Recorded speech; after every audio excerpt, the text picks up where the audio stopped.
This conference will now be recorded. Good evening, ladies and gentlemen. This is Clueless Day Trading Frank. It's approximately 8:47 p.m. Eastern Standard Time on November 17th, 2019. Today is Sunday evening. This is a weekend strategic webinar where we show an update all our members on what happened since the past week and what we think will happen going forward. Just keeping it real simple. On that note, full disclosure, this is purely for financial education, not for any solicitation or advice, and welcome. This session will be recorded, uploaded, as you all know, to the Google YouTube channel for Clueless Day Trading, which is a phenomenal resource for everyone out there who is interested in the markets, trading the markets, investing in the markets, wanting to learn about the markets, US financial markets, and all the different facets that run it. Please utilize that resource. We don't like writing long-winded blogs and all that stuff. We just like to show things in visual pictures, i.e. technical charts and predictive analytics. What we're good at and very good at, as you all know, is predictive analytics. It's not just trading what you see, because by the time you see it, it's over. It is trading what we think will happen and doing the setups prior to it happening. In other words, we are not after the fact. We are, majority of the time, I would say, before the fact. And that's where the real money's made. We all know that. So, saying all that, let us begin. We have another important week coming up. Hopefully, it's going to be a solid week for all of us, like many, many weeks have been. Thanksgiving is on the 28th. That's next week. So this is the week prior to Thanksgiving, stating the obvious. And generally speaking, we have a bullish bias to the markets in between intraday volatility, pullbacks, and all that stuff that we are used to. Embrace volatility and manage your trades accordingly. But in general, as I'm going to show tonight, we are, at least the technical charts are showing that we have, a couple of weeks left of the market creating a pretty sizable top. Does that mean that the market's going to go with the Dow Jones, which closed at 28,000, is going to go to 29,000? No, I don't think so. But hey, who knows? What's 1,000 points these days, right? You can get a 1,000-point drop in a matter of hours, if not a day or two, and you can get a 1,000-point pop in a couple of days, or even in a day. It's happened. So never say never. That's all I got to say. Adapt, act, be proactive, be fast, be smart, be less emotional, and hopefully your gains will be bigger than your losses. And that's what it's all about. It is not about winning every trade, ladies and gentlemen.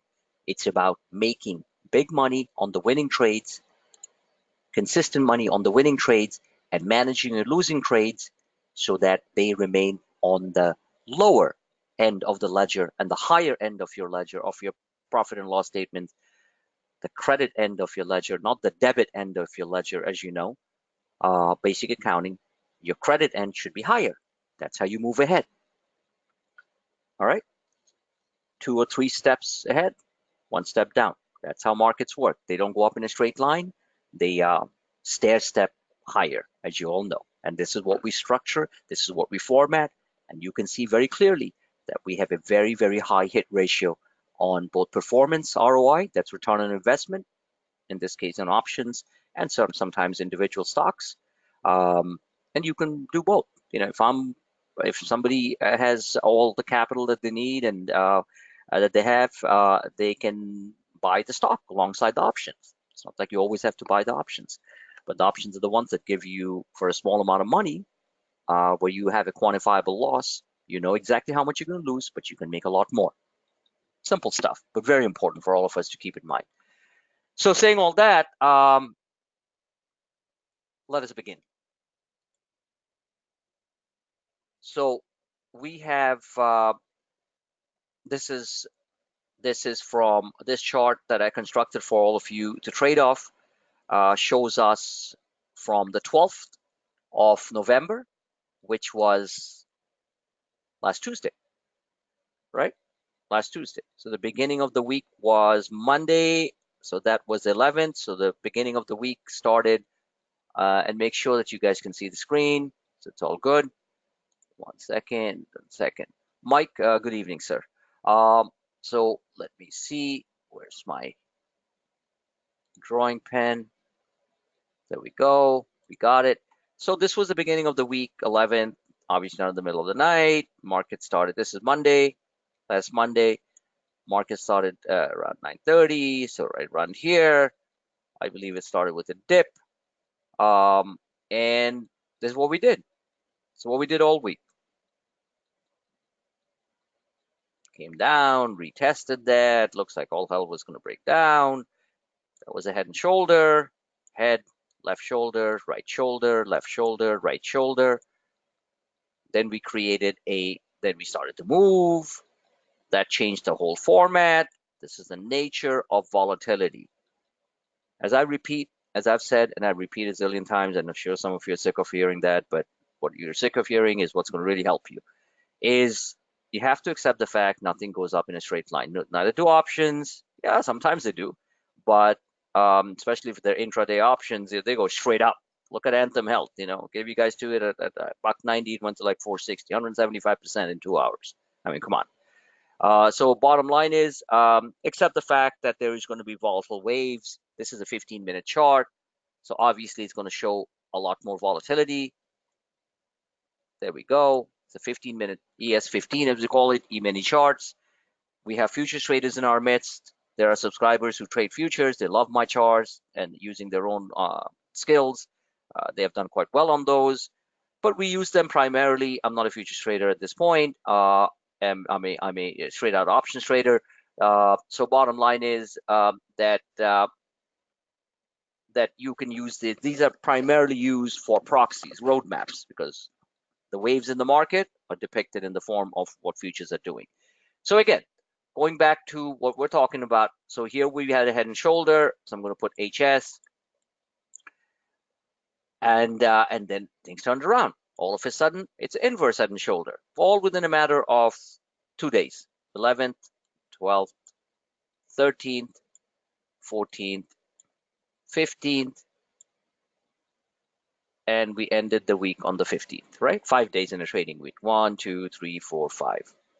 So all of a sudden, you have a inverse head and shoulder where there's a head, left shoulder, right shoulder, left shoulder, right shoulder. So everything that happened on the negative side, this is what we call a reflex rally, an equal and opposite reaction. Newton's law, sir, Isaac Newton's law of motion. Every action has an equal and opposite reaction, and generally markets do too. Markets are, bear with me 1 second. Markets are mathematical structures primarily because they are run. Most of the trading in the market, I would say good 70 to 80% of the trading in the market are done by algorithmic high frequency trading black boxes, and those machines know nothing about the market. All they know is the momentum bias, directional bias, so they're very mathematical.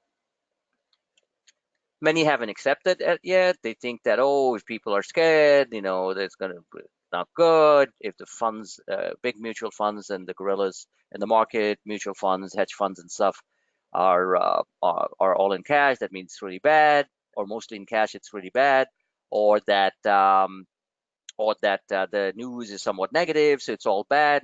Remember, it's not the news, it's the reaction to the news that matters. So that's something you all will learn as due time. Futures right now are down, kind of flat. They're down about a quarter of a percentage point. Sorry, not quarter of a percentage point. They're down about 75 cents, 50 cents. I'm looking at the screen, so it's all good. So, and you can see that right here. We had a quick spike here as we started the session. Maybe the global market, which is a multi-billion-dollar, multi-trillion-dollar market, is also listening to Crusade Trading Sunday night strategic video cast. Who knows? You never know. Maybe our president, esteemed president, President Donald Trump, he should listen to Crusade Trading video broadcast. What do you think, guys? He should. We want him to succeed. We want US to succeed. We want USA to be #1. So we're all in the same boat. So saying all that, technical patterns change, went from a head and shoulder to an inverse head and shoulder, what we call IHS. Quick acronym. Back up here, try to get back to that level here, which was a neckline. There were multiple necklines. There was a neckline here, there was a neckline here. This was a big one, and didn't quite get there. So it goes into a consolidation pattern, zigzag, zigzag, zigzag all through the 14th, and it creates a consolidation channel. These consolidation channels, ladies and gentlemen, are the ones that all of us and most of you get very confused about.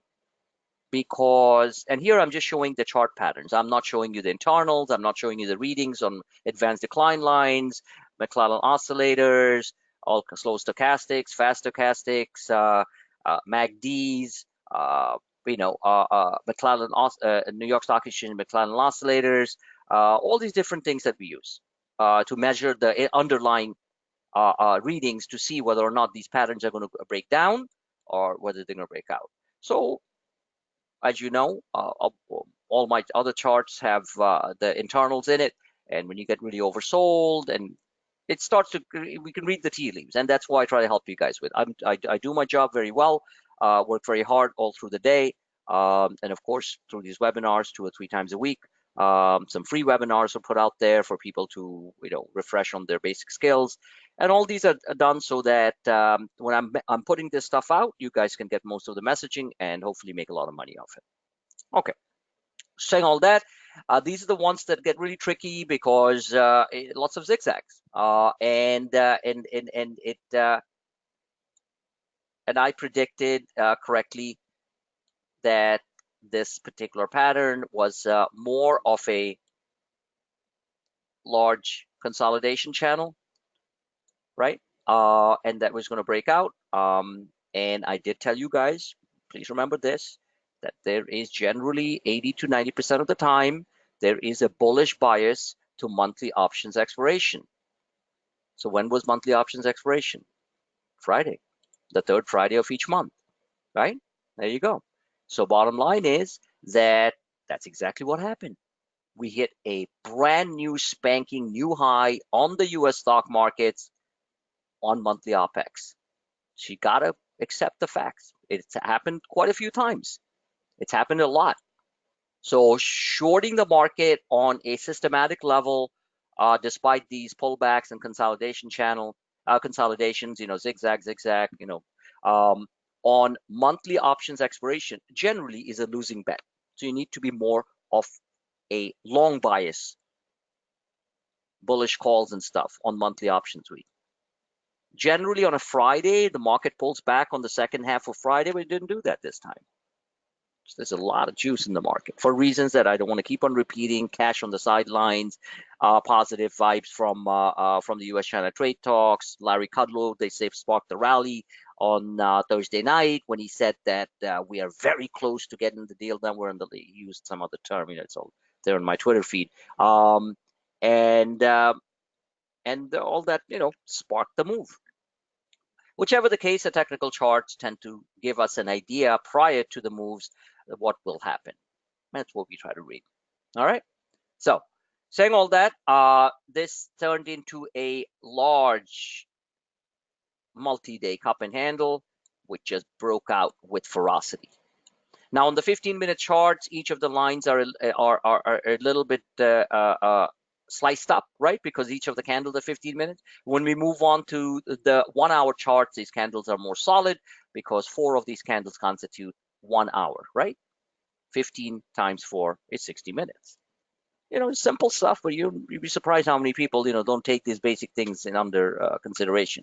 So bottom line is a little bit more zigzag. This is these charts give me a terrific view early in the game, whether the players are doing a lot of dumping or when the move is starting for day traders, and certainly day trades stocks. Sure, your time, do it. I do it.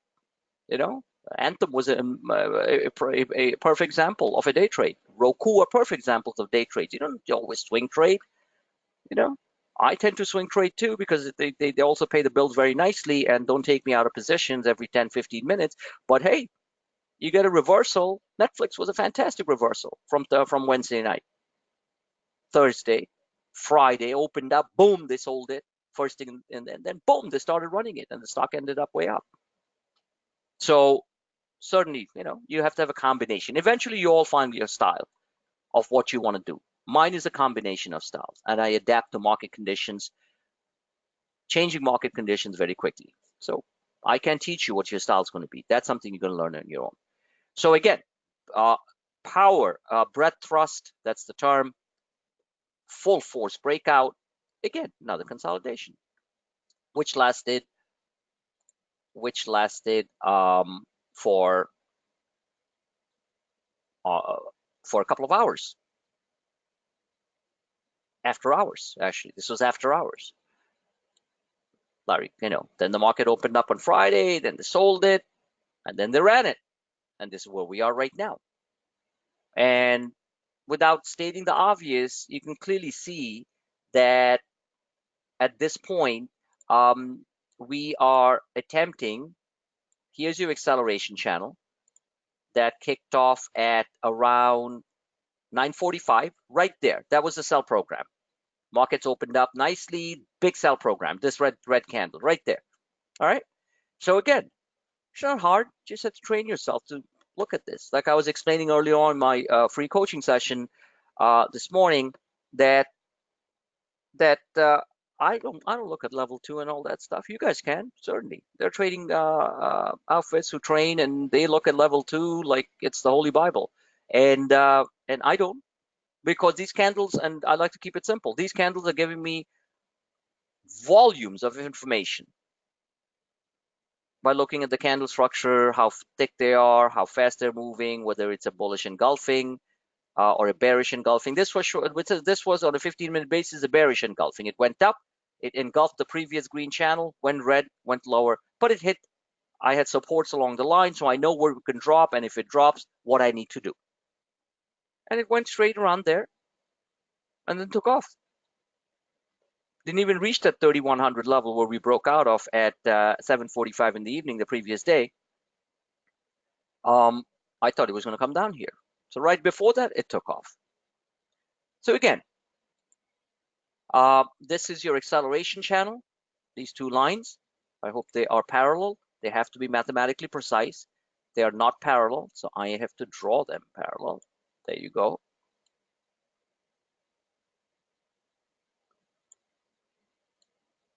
Right there. And the market right now, with futures down slightly, is attempting to re-enter this acceleration channel. If they re-enter this acceleration channel, there's your large rising wedge. First one. This is the second one. Starts here. So you train your eyes to look at it.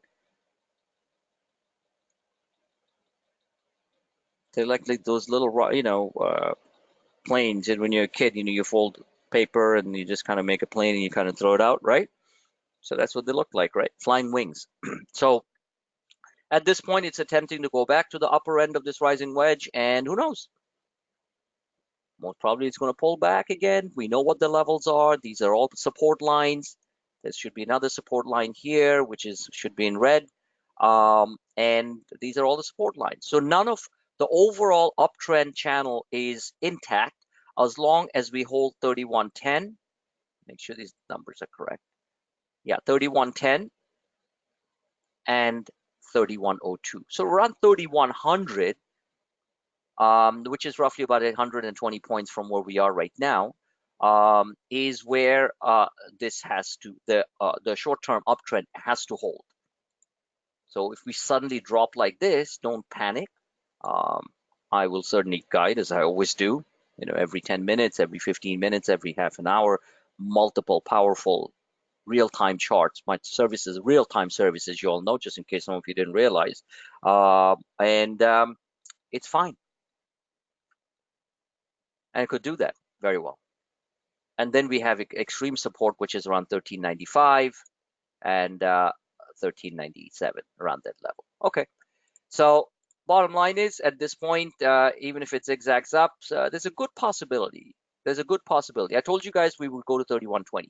That's shy of a point. That's exactly where we went. Okay, that's exactly where we went. I mean, you can't get any better than this. I've been talking about 31.20 for weeks now. You all know that. Bear with me 1 second. And the SPX on it wasn't shy of a point. I do apologize. The SPX closed at 31.20.46. Think about that for a minute, okay? About accuracy.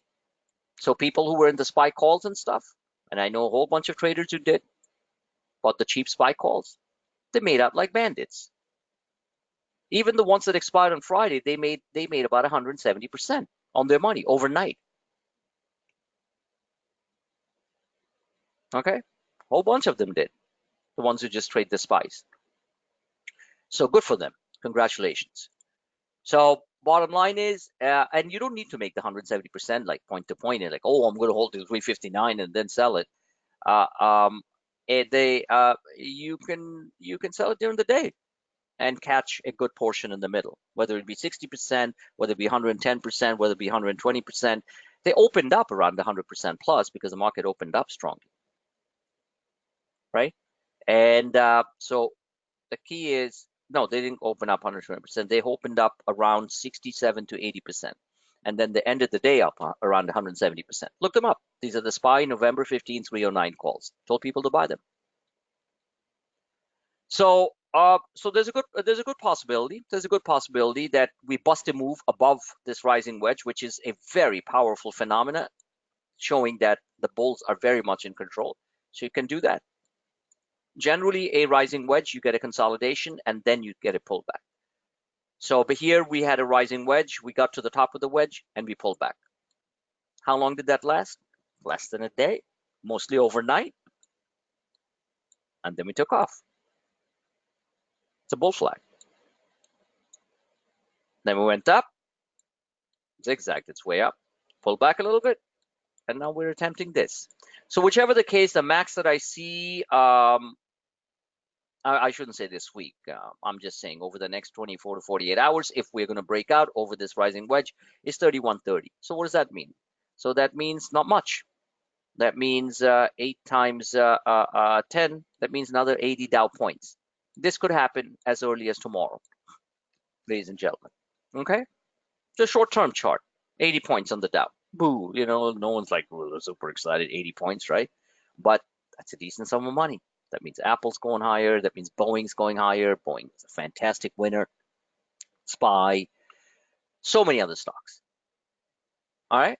So that's it. Nothing really more to show here. Just track these charts. Get to know them. You don't have to trade every 15 minutes. But you can scalp some real decent numbers. 30, 40% in half an hour. Small amounts of money, 30, 40%. Hey, what other business can you tell me where you can make 30, 40% in half an hour on a reasonably consistent basis? And you know what your downside picture is. You can't do that in Vegas, trust me. Because most of the time you're going to lose all and then maybe make 30% of your money if you're lucky. Next chart. So this is your short-term charts. I don't need to keep on repeating the same thing. Let's take a look at the same picture, but going back to November. Okay? What happens is November.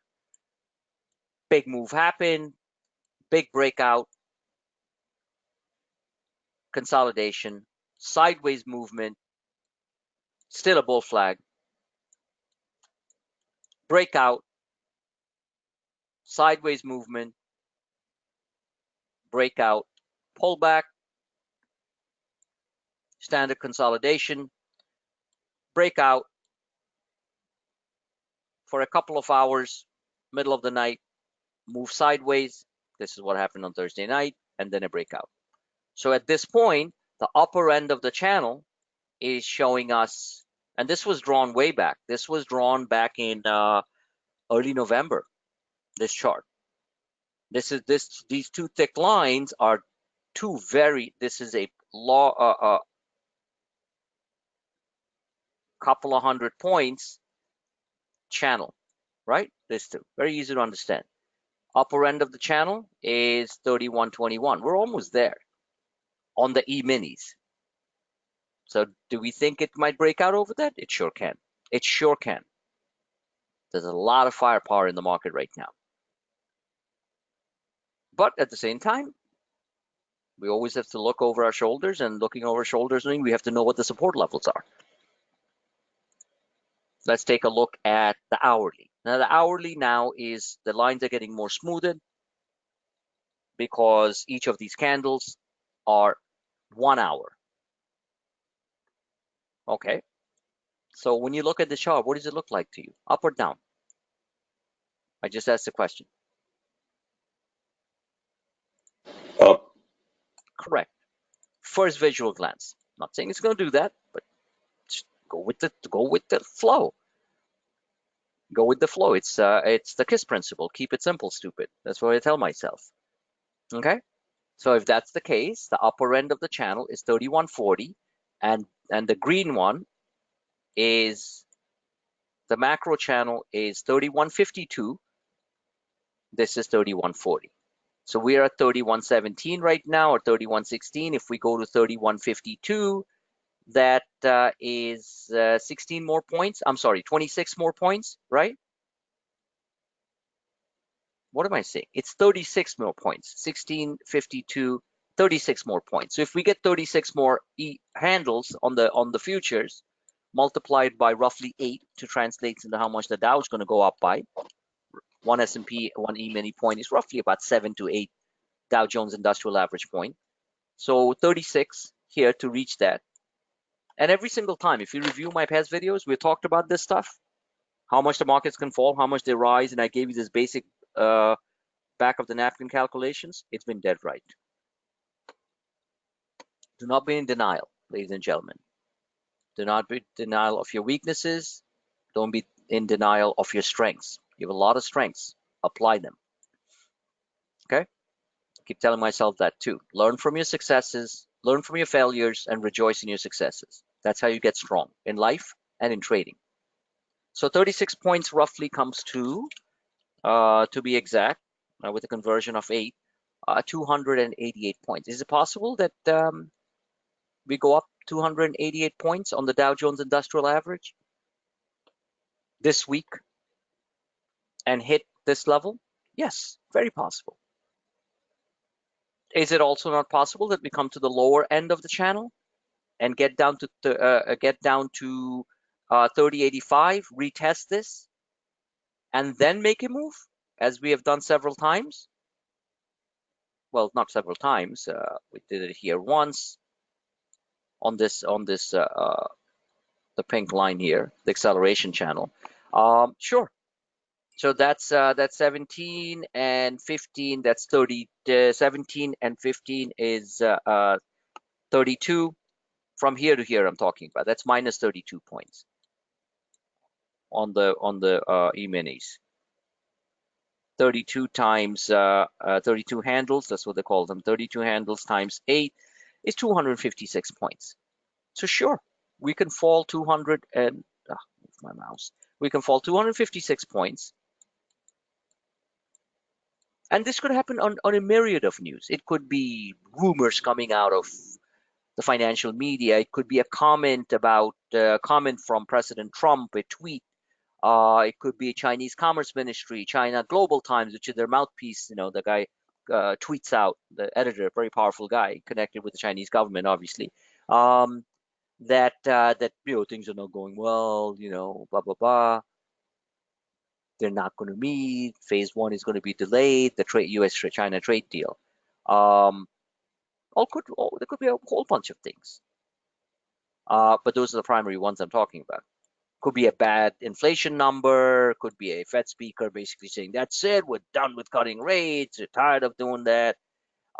Anything can happen. So we can fall to 256 points easy. These thick red lines are the ones that I'm watching. These are the ones that matter to me, as in whether it's a CIT, change in trend, or is it simply a quick back, what do you call, what's the word I'm looking for? Back and fill or resets. 256 points can bring us down here. 288 points brings us up here. Down here, or up here, and then down here. Okay, nothing more to say. This is your These are phenomenal charts, okay? Structured for you guys to make money off. Let's move to the next one. This is also a 1 hour chart, 60-minute chart. Going back to October, this has the Fibonacci levels on it. And this goes back to September of 18, September 18, right? Lots of volatility, big crashes, blah, blah, blah. And I mentioned at that time when I drew this chart, there's something in Fibonacci retracements called a Fibonacci extreme extension or extension. And that extension is generally at not generally, you don't make this up, it automatically is placed. Those are Fibonacci numbers, okay? Mathematical numbers is 1.61, which is 161%. We know what the 50 fib is by now. I know I've drilled it into you guys like big time. 50 fib is down here. And one second, let me adjust it. The 50 fib should be the thicker line. So I'm going to switch that. That is down here. And this is when the market had not broken out, right? It was done from the time this. So the 50 fib was drawn here. And then I said that the max the markets can move, what we call max upside, on a Fibonacci level would be 161.8% or 1.618. And that is pretty much where we're going. You can see that, this line. Now at this point, is there going to be some sort of sell program? I believe so. Because that's about 13 points from here, or 12 points, which is about, what, 96 Dow points? Yeah, another 90 to 100 Dow points, there's got to be some sell programs. I mean, come on. And if we bust a move over the Fibonacci extension, and this Fibonacci extensions only happen in very powerful short-term bull markets, or in this particular case, it's a long-term bull market. So this is exactly what you're seeing. And then, one with the other, whether it's right after Thanksgiving, I don't think we're going to have a crash before Thanksgiving, but right after Thanksgiving, we could drop very nicely 100 S&P points, which it would constitute 800 Dow points. I think it's likely. 100 S&P points, and that doesn't end the world at all. It's a corrective move. 100 SPX points is 800 Dow points once we hit around this level down here. And all it's doing is retesting this massive breakout from September, October, retested it in November. So it would basically do this. Now, if you wait around for that to happen, you're going to make no money and you're going to feel like an idiot. We wait for patterns to develop and then we pounce on it. And in between, there are major support levels. So there's nothing new to see here, okay? Any questions, guys? I know you guys understand all the stuff, but any questions? No, not yet. Okay, good. Change this to green. Perfect. So you can see these are all trading, these are all ranges, 3102, 3063. That's a 40-point type of range. That means it's 320 points, guys. This range, don't let the little pictures fool you. This range alone is 320 points. If the Dow drops 320 points, individual stocks are going to get hit hard. All the big ones too. And it doesn't do anything to the overall directional bias in the market. Now, do you need to hold on to it because it's dropping 300 points? If it happens overnight, we have no choice. Then we basically buy at these levels because there should be a tactical reflex bounce if this range holds. But if it starts to happen during the day, you need to reduce your position. You need to get out. Or minimize your position and buy some SPY puts. But in a strong upwardly trending markets, these kind of things happen very quickly. So be careful about shorting the market. But at the same time, certainly do it. If we see a large candle developing, like a large, this type of length, then you might want to buy a couple of SPY puts and sit on it for the day or overnight. But these little ones, don't try to be a hero. They're going to burn your butt. Machines. Okay? All right. But if you're fast, you certainly do it. No question about it. Now we have the daily chart. I'm moving along the timeline, ladies and gentlemen, keeping it simple. We have a negative divergence at play. That means the market's getting overbought. What is the negative divergence? We have very strong, powerful stochastics moving higher, as I had mentioned all the way from down here before it was crossing. We saw, listen to my old videos, many of you obviously know that it's not rocket science, that we were starting to see a positive divergence where the MACD and the MACD lines, and the MACD histograms, which is now shown in the form of area, the color, not histogram bars, they were starting to turn, and I said, gotta buy. And this is what's going on. So the negative divergence comes into play, as I can notice. I'm keeping it real simple tonight. Is that this is surging, no question.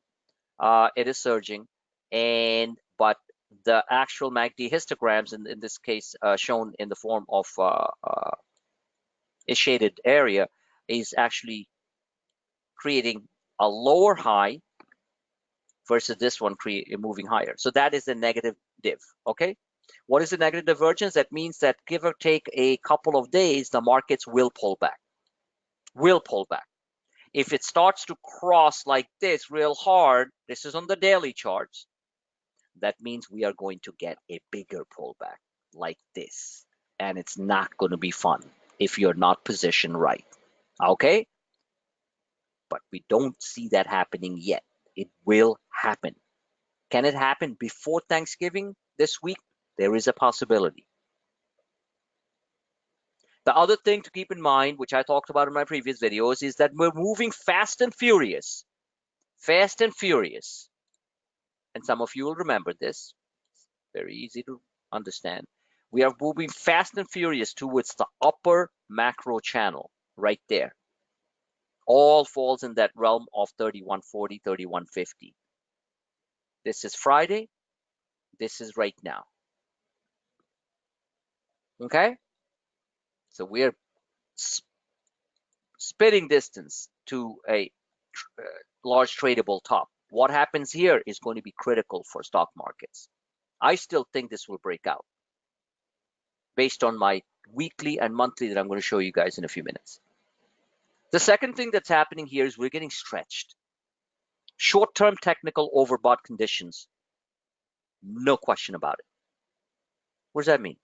It means, in technical terms, we have moved very fast, very quickly away from these highways. 34-day moving average, 50-day moving average. This one. This arrow is here, meaning that if this was the triple top that we broke out of, quadruple top almost, that we broke out of in late October, that if we break that, then we have a chance of going lower. Remember the Bollinger Bands, these ribbons, they're still pointing higher. But we're in the upper end of the Bollinger, we're upper end of this macro channel, 34 50-day moving average. The further we move away from it, up, that means we are getting overstretched. The standard deviation is getting a little too extreme on the positive side, SD. The deviation from the norm is generally the 34 and the 50-day moving average. If the market was a perfect being and there was no volatility, in which case you'd never get good prices because everybody would be buying at the same time, everybody would be selling. So where the hell do you get arbitrage, right? Where do you get the bargain? You don't, right? So the markets are either always over a period of time get seriously overbought, where the greed starts to kick in, or the short-term greed. There is no long-term greed. There is short-term greed. No question about it. You see a lot more activity from retail traders, a lot more chatter. Some new members joining because they're excited about the market. Mom and pop's like, hey, looks like a good time to get in the market. And bang, the market hits it. And then continues its long-term trend higher. This is standard procedure, ladies and gentlemen. It is not rocket science. It's like late to the party. So on a short-term basis, The people coming in very strong, very big into the market are late to the party. We are at Crusade trading mostly during the most distressed times. We are very early to the party. I don't need to remind you guys. You don't hear a peep from anybody. Everybody's completely bunkerized, sitting on you know what, SOA, completely stocked with diapers, bad booze, in a cave, thinking the United States of America and its financial stock markets, with the pillars we stand on, is all going to go crumble, the hell in a handbasket. Those are these times. Now they're starting to feel good, rightfully so, but the market is technically overbought. Doesn't mean you have to sit around and like, oh my god, when are we going to crash? It can bust a move higher, but there's a good chance once we get towards these levels that we get a sharp pullback. And the standard deviation, the amount of the distance we have traveled away from the moving average, is quite extreme. Just the way it was very extreme here, and it kept on doing that, getting back to the moving average. Look at that, getting back to the moving averages, getting rejected. The moving average is at that time where the wall of resistance. Now the moving average are the floor of support. Understood? Absolutely. Okay. So negative divergence, that means the market will correct 200-300 points, just like that, real fast. Could be intraday correction. Bull markets tend to keep on trending higher, and bear markets keep on trending lower. In between attempts to reverse. So bull market do the same thing. They go higher, then they pull back. Everyone's like, oh my god, it's over. Boom, they go higher again. Bear markets, this was a short-term bear market, which lasted about a month. It was no fun. It goes down, tries to go up, goes down, tries to go up, goes down, and then finally breaks out. We did say it was going to happen because we saw positive divergence happening around here. Every time that it went down and retested that massive floor at 2800, 2818 on the minis, 2800 on the S&P 500, the internals were telling us that the smart money, so-called smart money, was buying, that the selling pressure was abating, even though we were touching those same levels again. That, ladies and gentlemen, is a positive divergence, just the way it was showing here. Okay, enough of that. So there we are. Showed you the positive, showed you the negative. Personally, if you're a trader, wouldn't you love the market to correct 600, 700, 800 points so you can buy stuff that you did not buy because you're too scared, and get you a second chance to double dip? Wouldn't you, Dominic? I'd be a little nervous, but yeah, I would like to see some cheap prices. Yes, because none of us were really fully aggressively invested, even though selectively we were, on some of the biggest movers. So why not? Like, I don't understand something. Of course you have to be nervous. If you're not nervous, then you're not making money. Accept that fact. When you're too happy, you're not making money. You're going to lose money because your emotional being is not going to be logical. So you have to be nervous. I'm nervous even on the best of times. So it's a very good point you brought up. Of course you're going to be nervous. But if you are not fully vested and have little positions and the market drops 800 points and you have a couple of SPY puts, you're telling me you're going to be nervous? No, you're going to be very happy. Am I right or wrong? If your SPY puts went up 160% intraday or 300% overnight, you're telling me you're going to be nervous? I'd be happy. Exactly. End of story. Just stating some points, you know what I'm saying? You'd be very happy. In fact, I want the market to go here and fall 800 points. I do. As long as you have a directional bias, you're going to make money. An understanding of the directional bias. I see analysts now starting to upgrade the market. Looks like 2020 is going to be really great. Yeah, it will be. But where were these idiots down here? Where were the retail chatterbox monkeys, retail traders, human traders, when the markets were doing this? All they were talking about was Armageddon. So all of a sudden, they're super bullish? Come on. That's when you want to be bearish, tactically bearish. Very simple stuff. Think. You want to sell to the idiots at the highs. You want to buy off their hands at the lows. Is it simple? No. Is it doable? Yes. Have we shown it many, many, many times? Yes. Absolutely.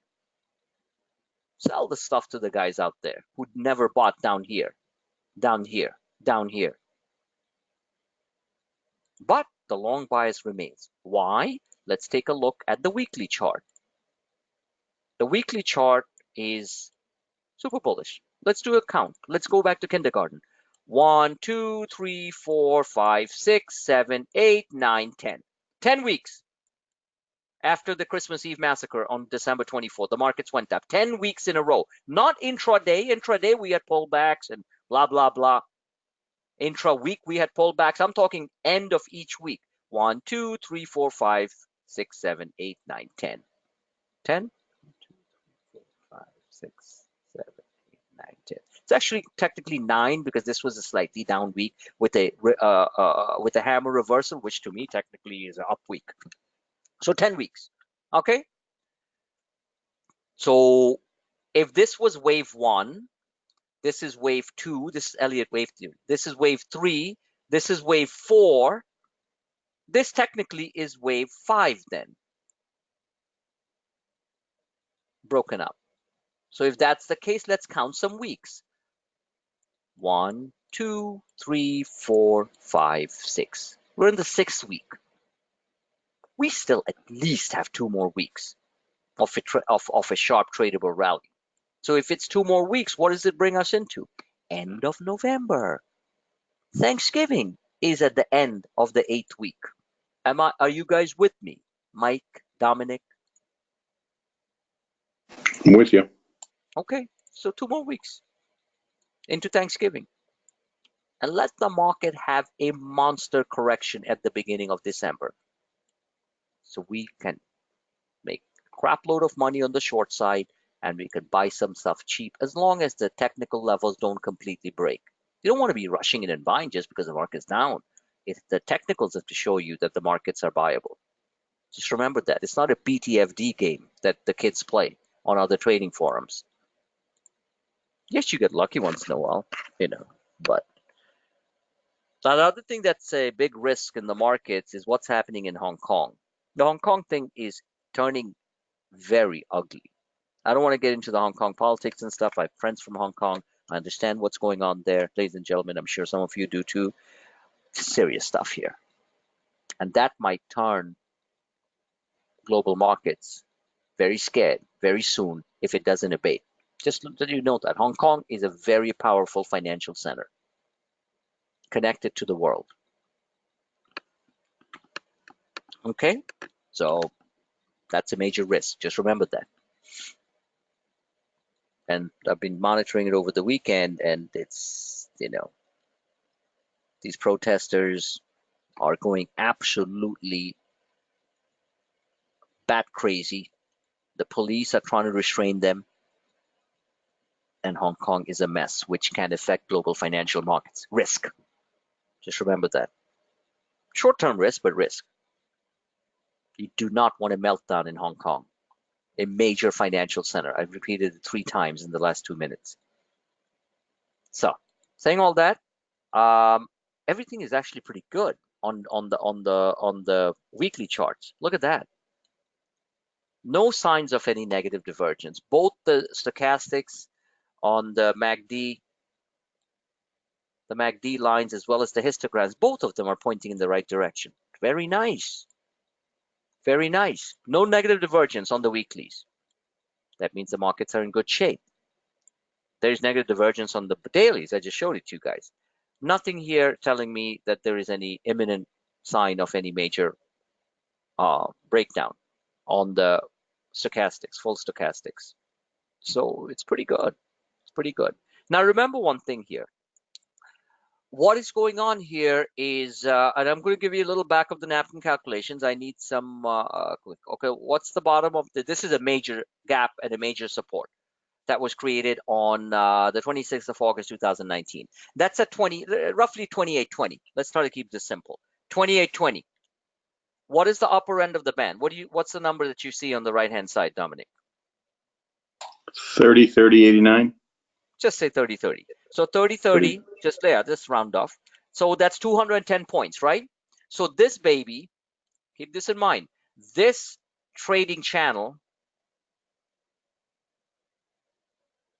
that the market has traveled in, call it a cup and then the sideways handle for months, from all the way from this one I'm looking for, all the way from May all the way through till we broke out of it in October, late October.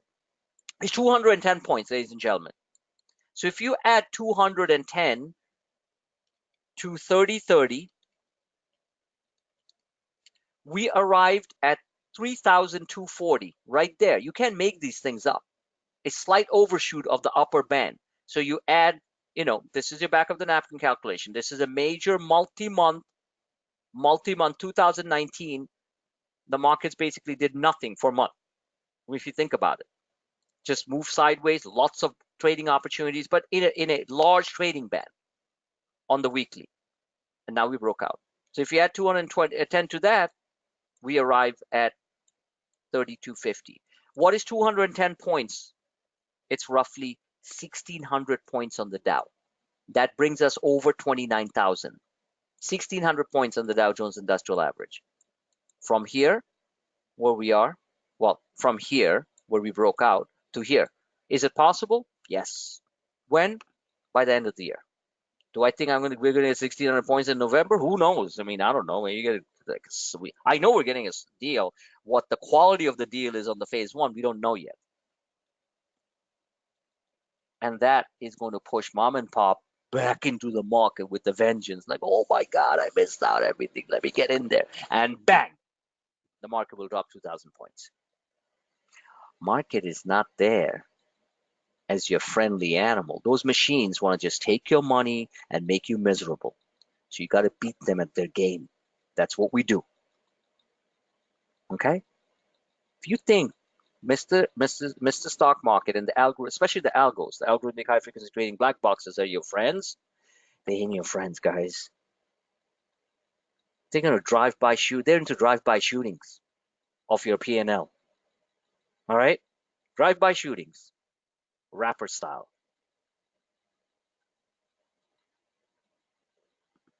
So, no questions here.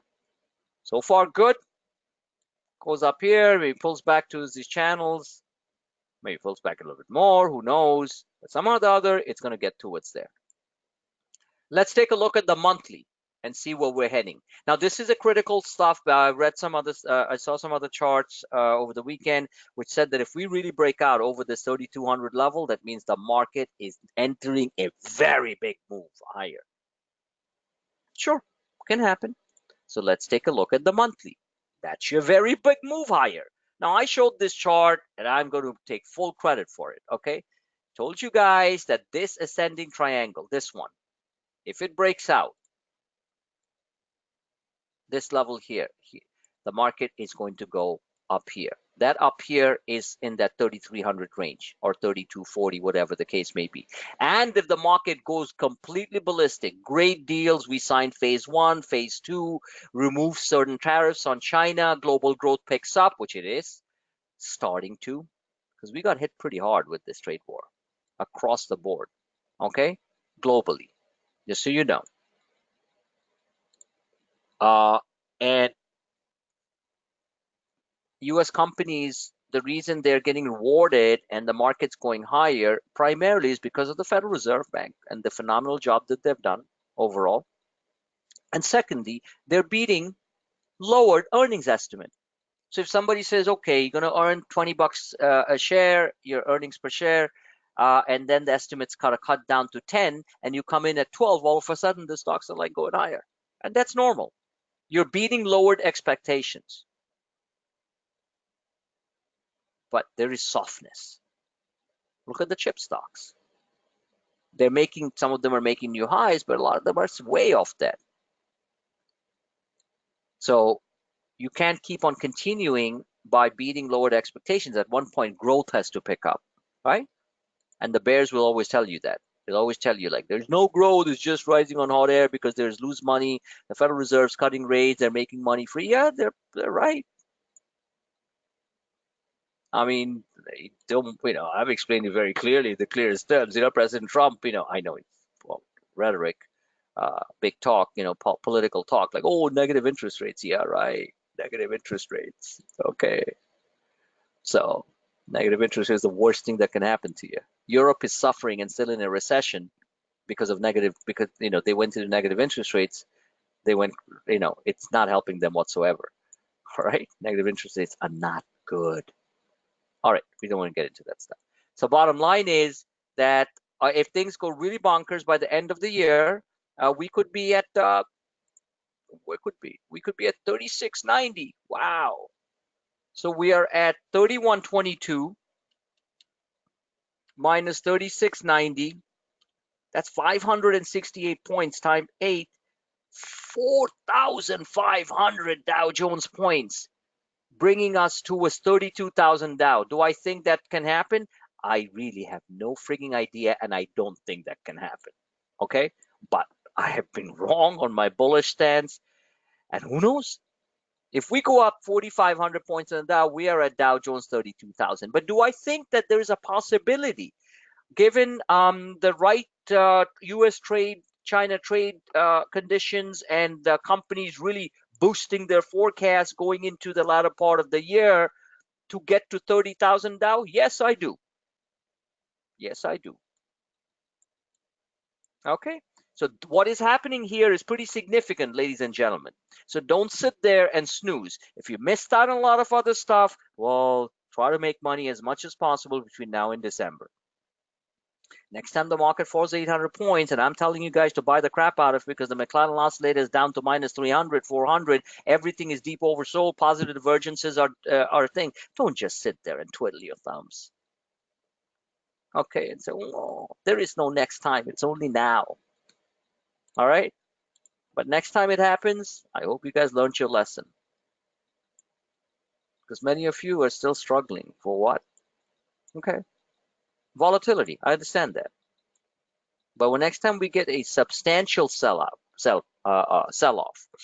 in the range of 800 to 1,500 points, 2,000 points, and the levels are still holding, please do not make the same emotional mistakes.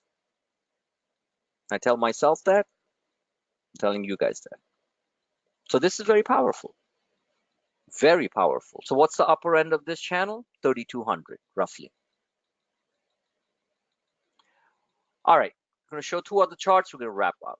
Rest of the stock things and stuff, it's all on my Twitter feed. And then I might do a quick session tomorrow and stuff to go over earnings and everything. We have some great earnings coming up this week. Yes, so I put it, what do you call, put a quick picture of some of the major earnings that are coming up. Home Depot, Kohl's, all that stuff. One of our members here, also Dominic, mentioned it. There's some great companies coming out. Lowe's, Target, like Target. Don't even go to the store. I love Target. Jack in the Box, I think that stock's going higher.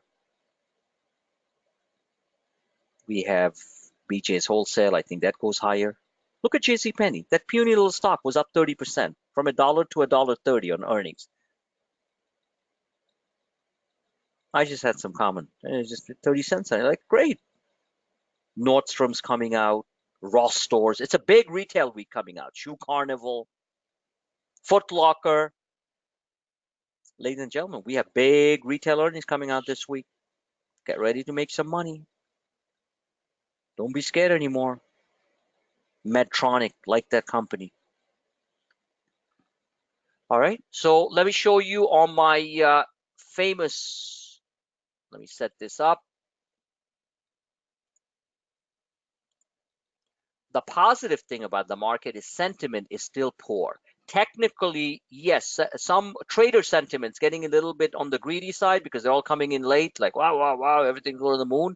But overall sentiment in the market is still, cash levels are very high. Mom and pop are not really coming into the market. They're just starting to come into the market, as in moving their monies into mutual funds, growth mutual funds, which at the fund manager at that point will go out and increase their stock positions. But overall, the sentiment is still depressed. That's very positive. That means that money has to come into the market, or should come into the market at one point as it keeps on moving higher. Fund managers are getting a little bit more bullish, which is good. That means they're deploying more money in the market. Oh, what am I looking for? One second. Bollinger Bands. So all that is good. This is very positive. This is your daily S&P, what we call SPX 533 chart. Look at that crossover going on. And one second.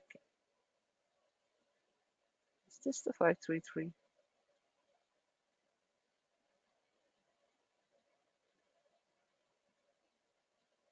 One second. Yeah. So resistance 2 is at 31.75. This is getting overbought, but it can move sideways.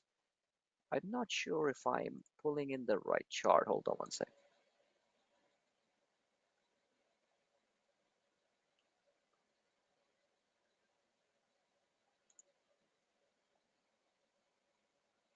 Okay, I don't want to elaborate too much, but yeah, so the SPX 533 overall is showing some good strength and upward momentum. Let's take a look at the weekly, and the weekly is third week in for the SPX 533. It's a third week positive on the MACD, which is good because generally speaking, we can last anywhere from 3 to 6 weeks.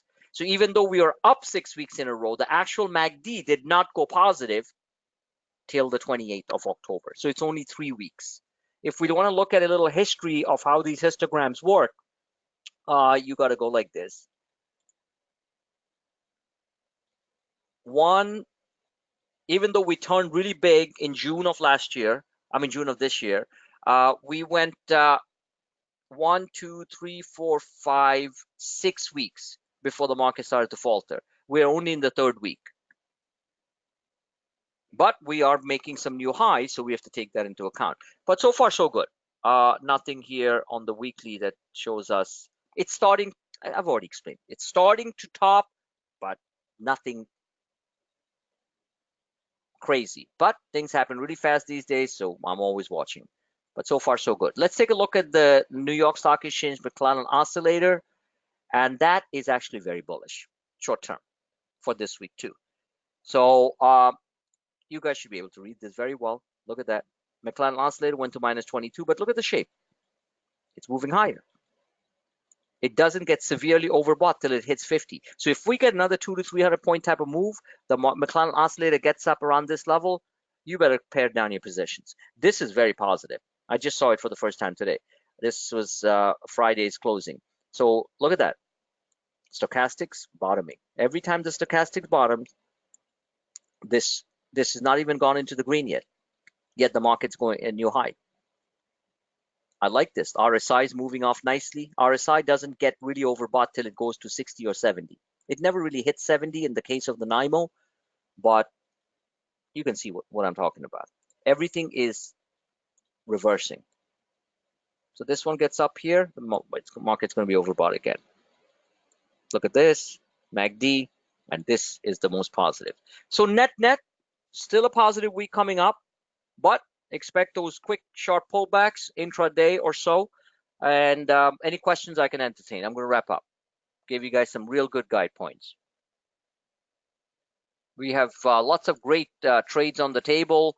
Takeover plays, Tiffany's, Walgreens, Log Me In, gave you guys that, LOGM. Warren Buffett taking a stake in Restoration Hardware. That's superb.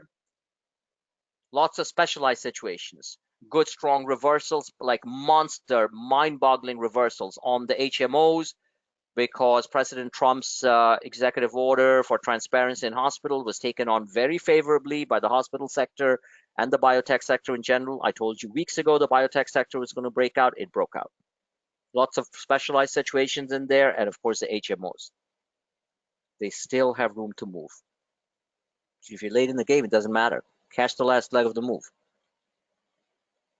Any questions I can answer, Mike or Dominic? No, I'm pretty good. Okay, sounds good. Mike, you're all good, sir? Yeah, everything's fine. Okay, that sounds good. All right, we'll see you guys tomorrow. Let's get ready for a nice, strong earnings week on retail. I'll pick some good names. You guys have any suggestions? Feel free to send it to me. Let me look over the chart, and I always say member suggestion. I put it out there. But so far, that's it. Keep our fingers crossed that we don't have any massive drop downs in the middle of the night for some reason or other. This Hong Kong thing is the only real worrisome stuff, you know, just in case the Chinese soldiers move in to quell the protesters, which I don't think they'll do. The international markets will fall, just so you know that. That means China is really putting their heavy hand down, and these protesters better calm their, britches. These guys are going a little bit too nuts. They have some valid concerns and stuff, of course, but to burn down some of the, structures and stuff in Hong Kong is a very modern city. I don't know if you guys ever been there. And it's financial capital. It's no good. So keep that in mind. Keep an eye on that. All right, guys. Thanks for attending. Let's have a great week. Let's make some money while the market allows us, and then do what we need to do. God bless you all. Good night.